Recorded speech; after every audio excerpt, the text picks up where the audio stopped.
Dictation शुरू होगा 5 seconds के बाद।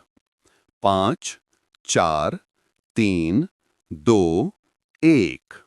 भारत में विकास दर लगातार बढ़ रही है, मगर क्या गरीबों के हालात पहले से अच्छे हो गए हैं? हालांकि भारत में अत्यधिक गरीबी की दर में काफी कमी देखी गई। विश्व बैंक के आंकड़ों के अनुसार वर्ष 2011-12 में दर्ज 27.1% गरीबी दर वर्ष 2022-23 में घटकर मात्र 5.3% रह गई। यह आंकड़ा भारत के लिए बेहद महत्वपूर्ण है।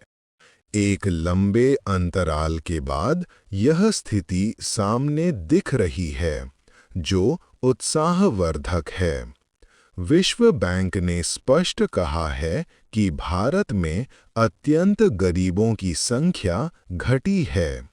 विश्व बैंक ने हाल ही में अपनी गरीबी रेखा की सीमा को संशोधित करते हुए इसे $2.15 प्रतिदिन से बढ़ाकर $3 प्रतिदिन कर दिया है।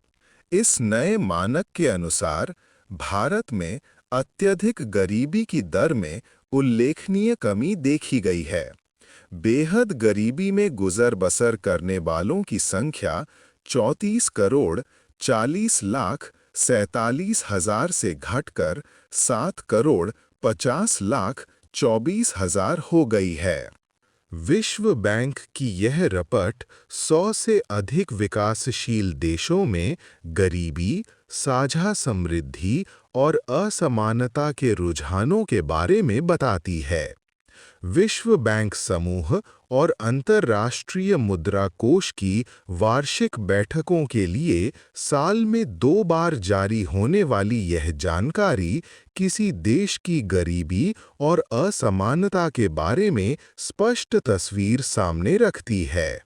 रपट के अनुसार ग्रामीण क्षेत्रों में अत्यधिक गरीबी वर्ष 2011-12 में 18.4% थी, जो वर्ष 2022-23 में घटकर 2.8% हो गई। उत्तर प्रदेश, बिहार, महाराष्ट्र, मध्य प्रदेश और पश्चिम बंगाल जैसे राज्य, जहां 2011 में सबसे ज्यादा गरीब आबादी थी, उन्होंने इस बदलाव में बड़ा योगदान दिया। अकेले इन्हीं राज्यों ने देश भर में गरीबी घटाने में 2/3 से ज्यादा हिस्सा निभाया है। इस उपलब्धि को कम करके नहीं आंका जाना चाहिए। यह आर्थिक वृद्धि और लक्षित गरीबी उन्मूलन कार्यक्रमों को परिलक्षित करता है। हमारे देश में गरीबी के कई कारण हैं। देश में ग्रामीण गरीबी का मूल कारण कृषि में अर्ध-सामंती दबाव तो है ही। स्वतंत्रता के बाद भूमि सुधारों के लिए जो कदम उठाए गए वे अपर्याप्त रहे। नतीजतन भूमि पर बड़े किसानों का अधिकार होने से भूमिहीनों की संख्या बढ़ती चली गई है।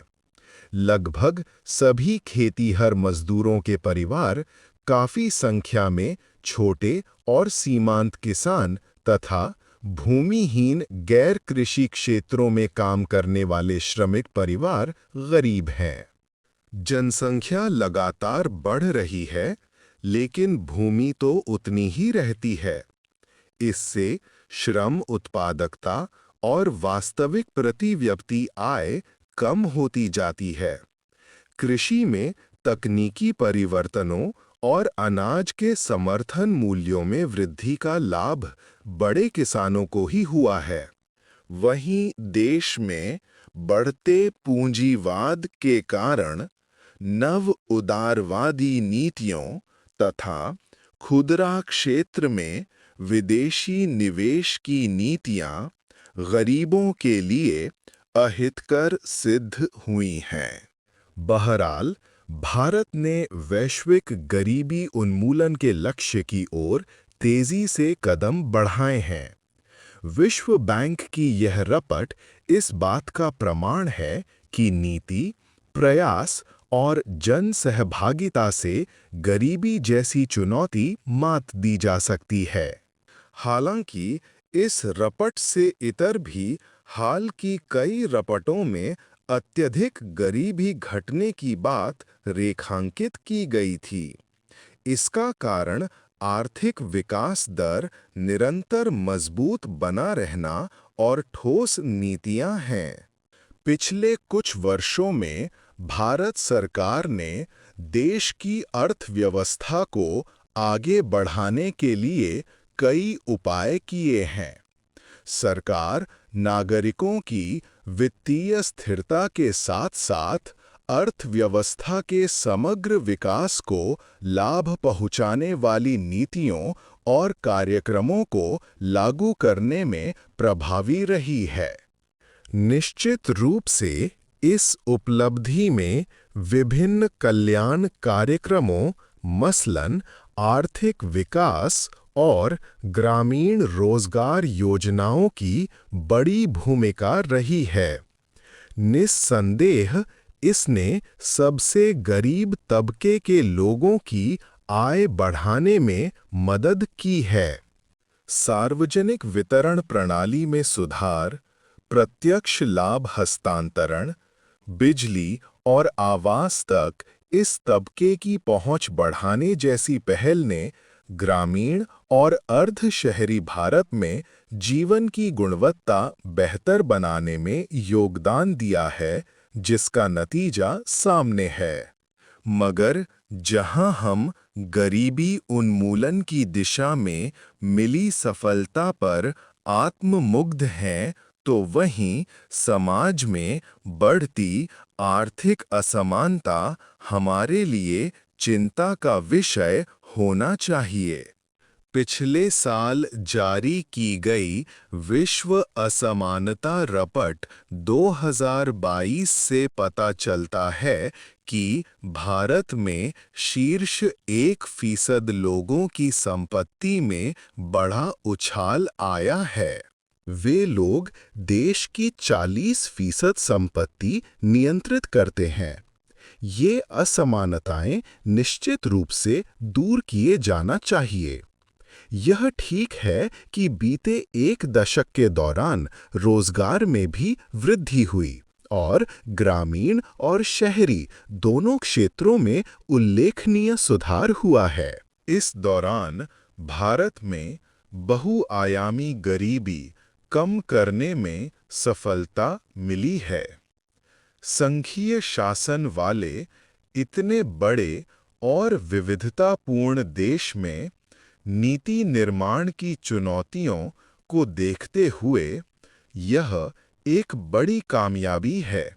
केंद्र सरकार ने कई अवसरों पर कठोर परिस्थितियों के बावजूद समय पर निर्णय और नीतियों को लागू कर करोड़ों नागरिकों के विकास के लिए अपना उत्तरदायित्व निभाया है।